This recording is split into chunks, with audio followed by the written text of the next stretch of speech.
Hi everyone! Thanks so much for coming along to attend Environmental Storytime. My name's Claire Culliford and I'm an author.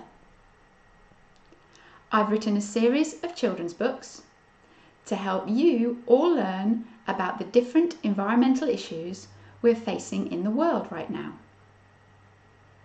In my stories, the little animal characters come up with fun, creative ways to resolve these issues. In the future, when you grow up and become adults, we're going to need you to do just the same thing.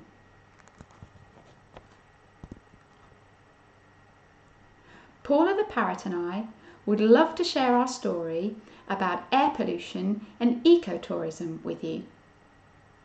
So, I'm going to read the story and Paula is going to keep me company. Afterwards, I'll share some fun, language and creative activities with you. You can do these with an adult, your brothers or sisters, or any other children that are around. You can download all of these activities from the resources page of my website. So, let's get started.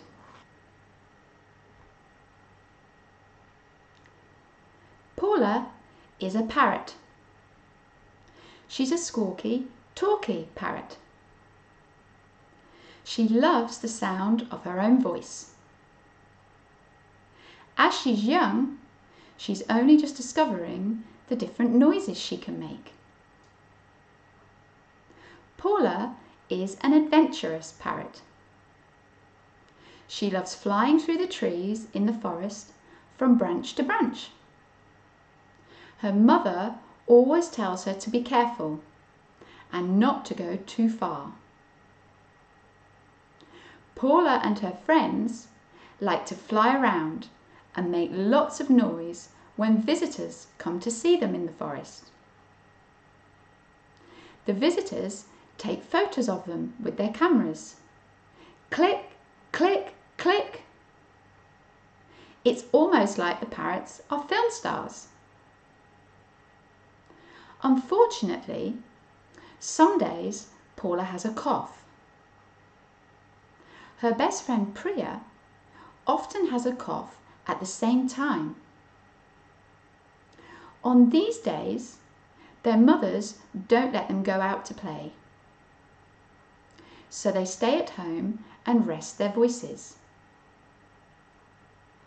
Paula and Priya don't understand why they keep coughing. It seems to happen when there are lots of visitors in the forest. One day, Paula is at home.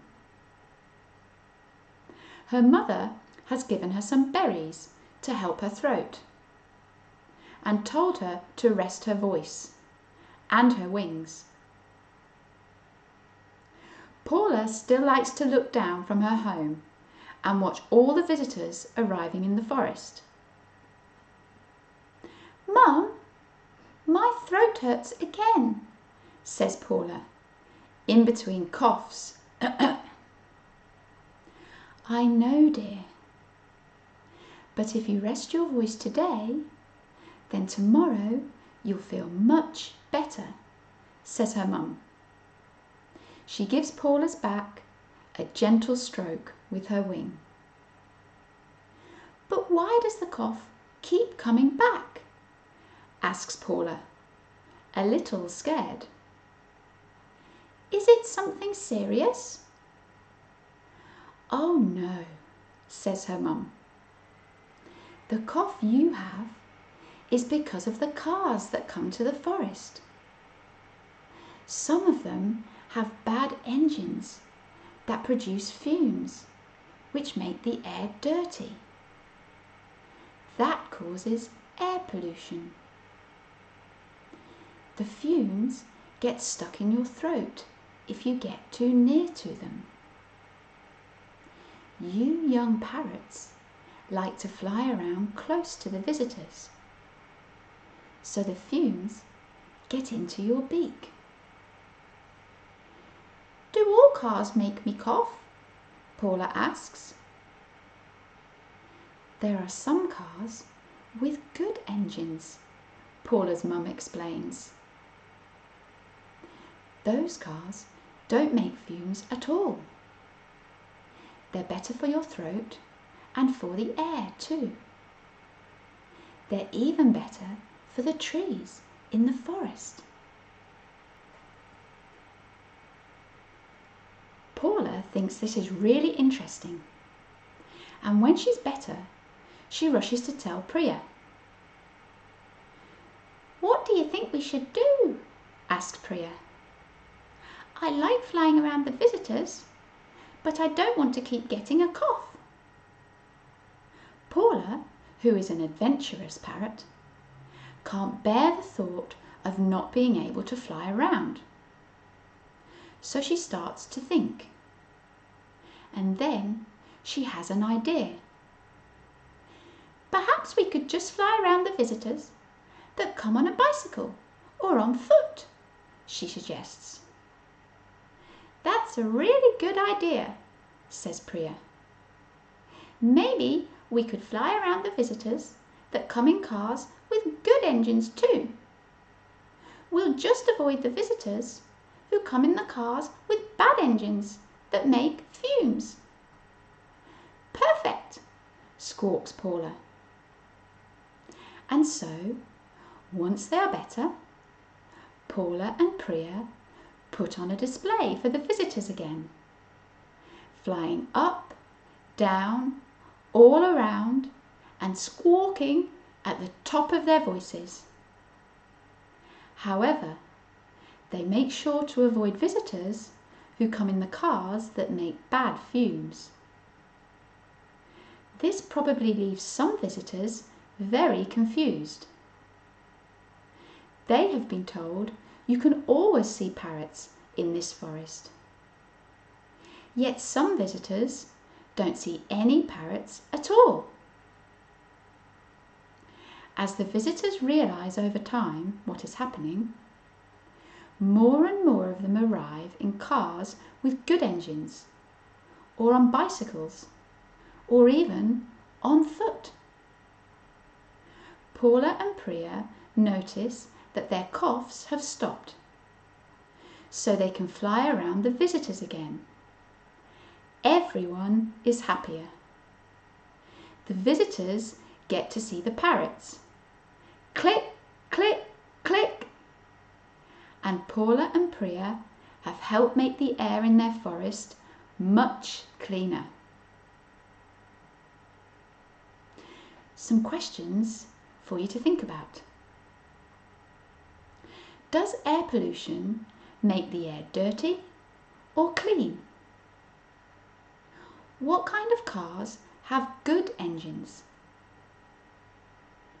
Can you find out what the car fumes from bad car engines are made of? Paula and I hope you really enjoyed the story.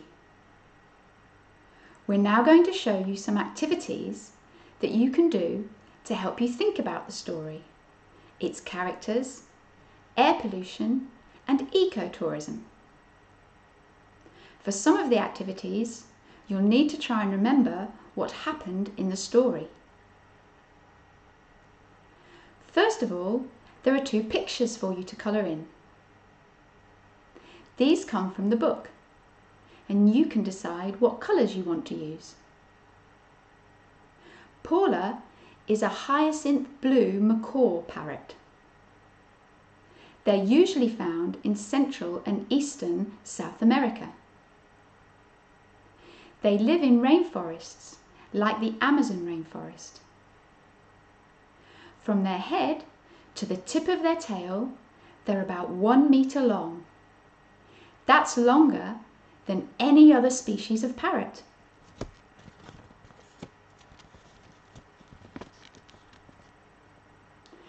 There are also 2 sets of words for songs. We call these lyrics. One has single words in it. Can you make up a little tune to sing the song to? For example, Parrot, parrot, parrot car, parrot car, parrot car, parrot, parrot, parrot car, parrot forest car. What about the song with complete sentences? Perhaps you could try something like this. Air pollution in the forest, air pollution in the forest. Let's prevent it near and far. Air pollution in the forest, air pollution in the forest. Let's use electric cars. The next activity is a word matching exercise. Can you use the little bit of text from the story to help you match the words to the things in the picture? Try out the gap fill exercise. Can you put the right words in the gaps in the text so that you recreate part of the story? Remember to check you know the meanings of the words too. Use a dictionary if it helps. There's also a true and false exercise to see what you remember about the story. Can you work out which sentences are true and which are false? And finally, there's a drawing activity and a writing activity.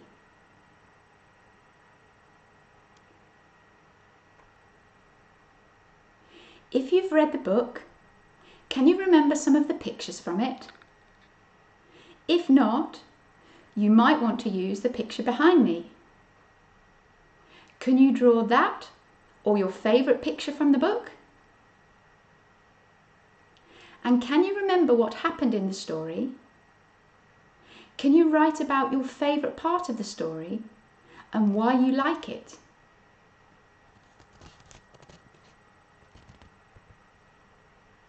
That's all from Paula and me for now. If you enjoyed reading, Paula helps prevent air pollution with us. Try one of the other stories in the Little Helpers series.